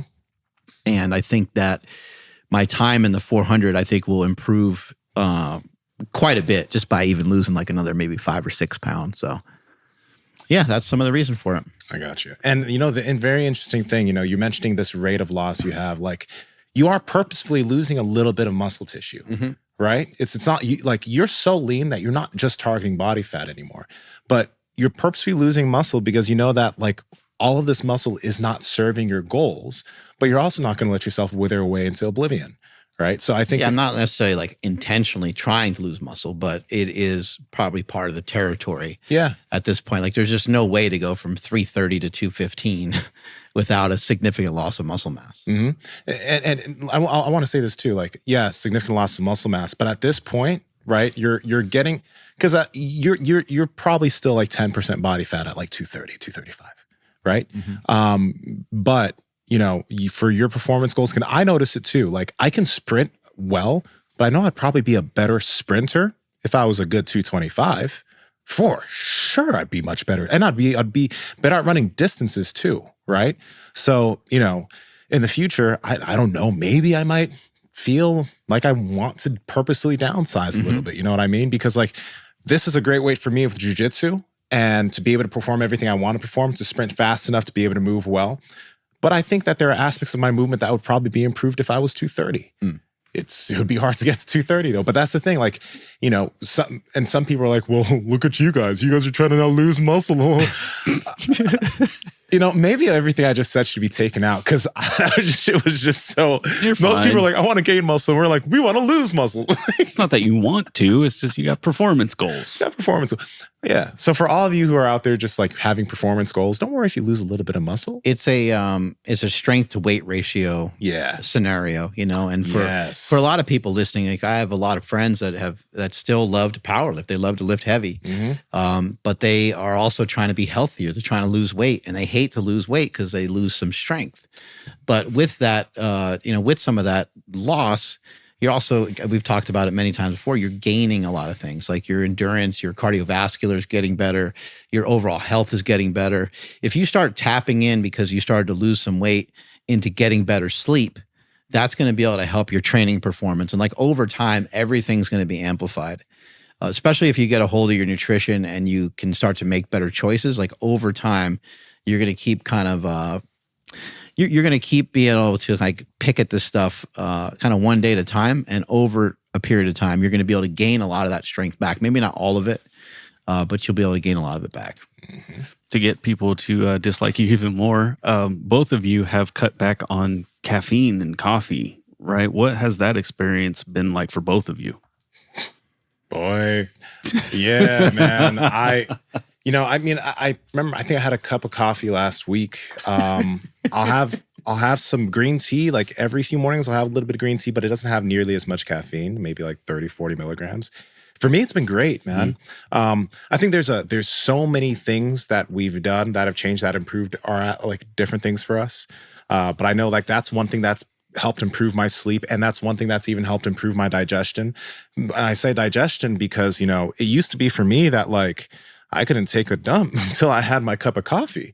That was actually my thing. It's your like signal. My signal. Poop right? juice. Right? That was my poop juice. Yeah. It really is magical though when you have that coffee and it's like, woo. Sometimes you just take a sip and your stomach goes blub, blub, blub. You're like, what? You guys know those mugs that say coffee makes me poop? It's because so many people have this experience. But like, you know, when Air Doovie came in, he turned me on to traditional Chinese medicine. And, you know, one thing that they talk about a lot there is just drinking warm water instead of drinking cool water, right? Something my grandma also did. She was onto a lot of shit. But now I just usually like have warm water in the morning and I'm off to the races, right? And my poops are nice, solid, and they come out great. My digestion's super consistent. My sleep is good. And my consistent mood is better, because I think I've mentioned this in the past. I would feel bad in the morning, and then once I had my cup of coffee, I felt like I could literally kill the day. I'm like, yeah, this day it changed my mood so much that's when I also realized that's probably not the best if I need this thing to put me into a state that I want to be in. That's not a long-term thing for me. So it's had a lot of benefits. Yeah, some people say like the digestion stuff is kind of just triggered even by the warmth of the water. Yeah, the heat. Yeah, I think that's interesting. Yeah. Maybe some people could even, like if caffeine is a hell of a drug. It's not an easy thing for everyone to come off of. So I know people are probably mad, but you could try something else. You could try bone broth. You could try decaf. Decaf is like a good way to kind of cheat the system. We cannot talk about things we learned this year, at least I know I can't, without mentioning the biggest thing for me as far as movement and fitness and all this stuff, and that is, of course, rope flow. Seen it, I don't know how many years ago, a year ago with David Weck. Didn't make sense to me. Didn't give it two thoughts. And then when he and the two people we had Chris? on, oh my gosh, I'm forgetting her name. Old school YouTuber. Chelsea Lips. Chelsea Lips. Golly, sorry. And then the other guy, Anthony something. Anthony Martinez. So how could you forget this? Because you're not Mexican. Because we have 1,000. As Jack Cruz said, 1,112 episodes, bro. It's a lot. I feel you. She was talking about how rope flow basically like helped her pain and a lot of that stuff. And so I'm like, okay, what's going on here? Got to pick my interest. Didn't pick up a rope. You got into it. The ropes were everywhere now. I'm like, let me pick up one of these stupid things. Instantly, back decompression. Within seconds of moving the stupid rope. I'll take that back. Instantly felt back pain relief, back pain decompression, all this stuff when I picked up this amazing rope. It's not stupid. And I was like, oh my gosh, like, what the heck? I don't even know what's going on, but here I am twirling this rope around. I'm dancing. I'm feeling good. I'm happy. I'm in the sun. Like, this is the coolest thing ever. And now my favorite thing to do, because I still drink coffee, is to drink some coffee and then get out into the sun and move with the rope. It is the best combo that anybody will ever experience as far as waking up. Because you can have your coffee and go sit down at your desk and you're going to, if you feel like shit, you're probably still going to feel like shit. if you have your coffee, go outside, do some rope flow, or whatever, go outside and have a walk. That'll work too. But get a rope. That's going to change your day. It'll change your outlook on the entire day. You'll be in a better mood and you'll be full of energy. And as a byproduct of just having fun moving, my back does feel way better. It's been feeling better, but now it's like I can do the thing where like you rotate and you pop your back and stuff. Like there's days where I can't do it. I can twist and pull as hard as I can, and there's just nothing there. It's a good stretch. Not gonna pop. Yeah. And then now, like, I'll do it and it's like crack, crack, crack. Like, okay, cool. Crack, crack, crack. All right, let's keep moving. Like it's just unlocking so many things, helping my shoulder, helping my balance, like like you've mentioned this, like the left and right side of things. Like if I were to swing a bat right-handed, it looks a certain way. And then if I go left-handed, it's like, oh, you're clearly right-handed. Yeah. With the rope, I can kind of do both and it looks the same. And if you ever take a bat again, do the rope, do some of those things, and then take a bat and try it, you'll notice you can swing on your left. Yeah. The biggest thing about all of it too is I got my dad doing it. He's 72 years old, pretty banged up from working hard his whole life. And he's not doing anything crazy, just the overhand race and chase and like barely moving, but he's getting the rope to go. And he's moving outside of being forced to move. What I mean is like outside of just working, right? He's actually like in the backyard and he's like kind of throwing the rope around. So for me, that's been the biggest thing that I've learned this year in regards to fitness is just picking up the dang rope and having a blast with doing it. Yeah, I'm loving the rope flow every day. Just do a little bit every day, every morning. It's helping me with my running and stuff like that too. I can feel it when I'm running. Especially like if I'm just sort of like striding or kind of jogging, I kind of feel myself go from one side to the other. So that's been a big change for me too. And I think even just kind of looking at movement and looking at like exercise just quite differently than I have in the past, and just I guess rethinking them, reinterpreting them a little bit. Like let me try this exercise as not an exercise maybe traditionally done the way a bodybuilder or powerlifter might do it, but let me take this exercise and let me do it for the movement's sake of the exercise.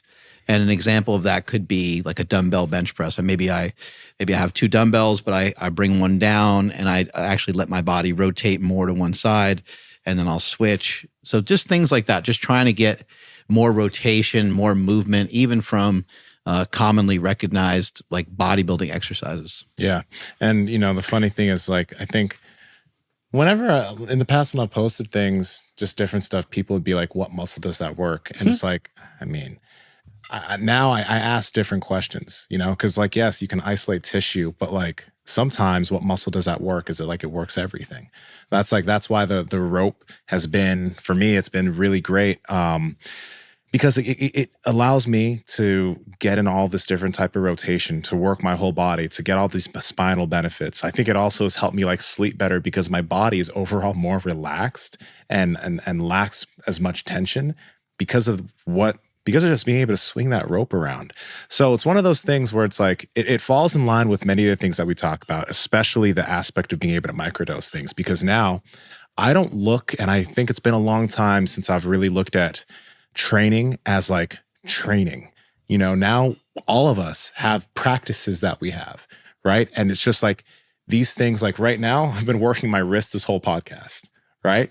And I'm not even going to get into it, but that's how it is with the rope. I think some people have asked, I get this question a lot, how do I program in rope flow with my workouts? It's like, don't treat it like a workout. It's like what Andrew said, he just goes out in the morning, gets some coffee, gets his rope and swings it around and puts it down. Right? It's something you can keep with you. You can take it out on a walk. You can do it as much as you want during the day. And the thing is, it's not going to make you feel worse. It's only going to make you feel better after you do it.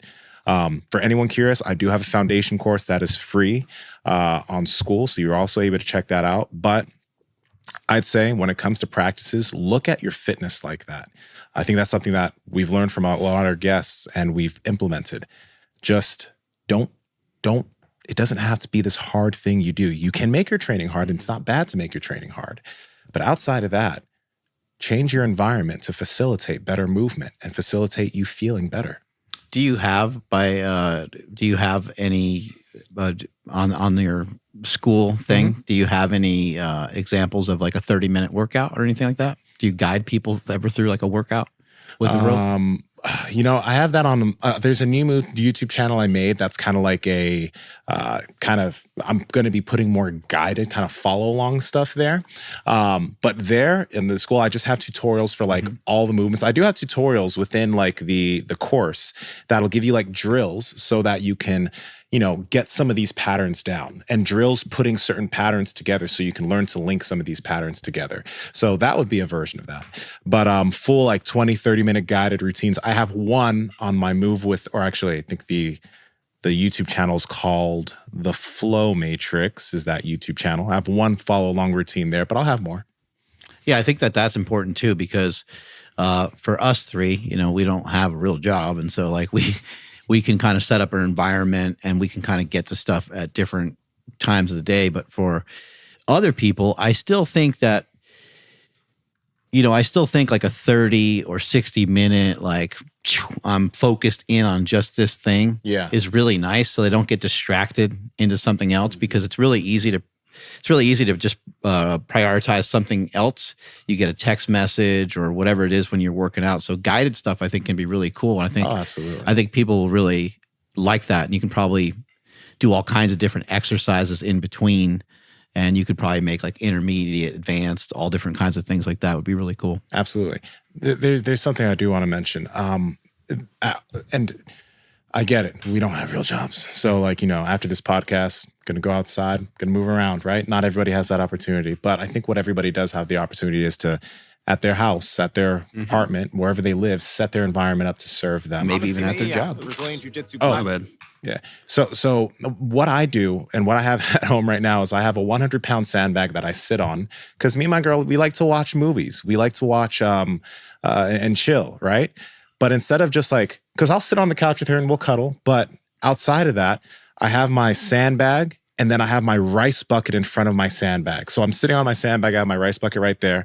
I have this stuff sitting there. So like as we're watching something, I can have this in my hand and I can move around with it, right? My environment is set up so that I can get in movement. I'll have a rope there too. I can just get in movement and it's not arduous. I can enjoy something else while still improving and finding things in my body that I can improve, right? I have myofascial release tools right there. So while we're chilling, if I want to hit something up, I can. That's, I think, one of the easiest ways that I don't think anyone can't do that. I still have a bunch of stuff like that myself. I have a hunkering stool. I have a bunch of stuff for myofascial release. I have a mat. What's that mat called? I have a Go mat, as well as also like some other mat. I can't remember the name of the other one, but just if I want to get down and on the ground and have something be like a little bit more padded in case I'm doing like movements or exercises. And then also like in our home, my wife has like a little mini gym in our house, which is kind of nice. So I can kind of walk by there and sometimes grab some weights. I've grabbed weights a couple times over the last couple weeks and just brought them outside. Yeah. And just like lifted in the grass. It feels amazing. With lifting in the grass, getting some sunlight, feels awesome. So yeah, bolster up your environment with, just like you're doing with the food, right? Just like people are doing with food. When you have a lot of food options lying around that are healthy, you're going to make healthier choices. If you have exercise stuff just kind of lying around, you have a rope, a weighted vest. That's been a big change for me this year. I kind of forgot to mention the weighted vest, but I try to wear a weighted vest, as much. I'm wearing one right now. I wear them quite frequently on walks. I don't wear them every single time that I walk, but I have a 40-pound vest and a 25-pound vest and a 15-pound vest. So just kind of depending on, how heavy heavy a weight I want to handle, I'll just pick a weighted vest. Just a really easy way to just get your heart rate up a little higher when you're walking. I need to get one of those because I have a weighted vest too, but it's arduous to put on. That one right there, it's like a little jacket, bro. I think that's a hack for people, man. Like if you have a standing desk at work, you have to work at a computer, why not load yourself up a little bit, right? I have right now, I have these Wex Sole Steps underneath my feet, which puts your foot in a specific type of position, and you're at your desk, you have your vest on, you're at your computer, and you just start moving. That's why you see us. Like, I think what we do when we're at this table are things that a lot of people can do when they are working, right? You can pick something like this up, and while you're reading something, and then you could just boom, you could literally hit up something like that, right? Right? People might look at you weird at the office or whatever, but at the end of the day, your body's feeling better than theirs. So who gives a fuck? Right? Yeah. Yeah, they're gonna look at you weird when you pull out healthy food and it's like 3 times as much food as they're eating. Yeah. But you're not falling asleep at your desk because you're, twirling shit around or whatever. Yeah. It's like, yeah, you don't want to look like everybody else, so don't move and go through life like everybody else. How about your penis, guys? Keep pumping it up. Pump it up. Pump it up. I'm on that Cialis grind. Because I stopped using it, because I was like, is this really helping me? Or that Dr. Mo, and like, there's just been so much in terms of how it helps your vasculature and just actually helps your health if you're not taking a crazy amount of it, if you're taking a small dose. So I take like 2.5 milligrams of Cialis a day, for blood flow. And that's one thing that I'm just going to probably just keep doing. It's apparently how it's good for heart health, etc. So I don't overdo it, right? I also massage my dick. Right. Right. I want to take care of this thing. Staying ready. Do some mild fast release for this thing, man. Yeah. Take this thing, stab it in there. Just No, I don't use this tool. But like the episodes we had, like, guys, you really should take I think it's funny because when we had those episodes, people were like, "Oh, is this the Mark Bell Dick podcast, or is this what you guys are doing now?" Like, yes, we want healthy penises. We want we want good sexual health. Yeah, sex is a big part of life, right? So why are we not going to talk about it? You don't want that to run out. No, you don't. That won't feel very good. Yeah, it literally won't. Have you guys messed with the milk thistle and the horny? I have not. It's just No, I haven't. Your boy has. Nice. And let me tell you, it's got horny in the name. Yeah, horny goat weed. Yeah. But just go to the episode you did the Alex Kickle, right? Go to that episode. We're probably going to forget a bunch of guests by the time we hop off here. Absolutely. Like as soon as we end, we're going to be like, we forgot about this. Yeah. But I think we covered everything. I think so. Yeah. Strength is never weakness. Weakness is never strength. Catch you guys later. Bye. If you guys enjoyed this episode, check out this episode right here where we talked about 7 capacities for more longevity. This one's really good. And also, if you want to improve the health of that dick, which you should, then check out this episode right here with Alex Kickle. Optimize your penis, guys. It's important. Click one.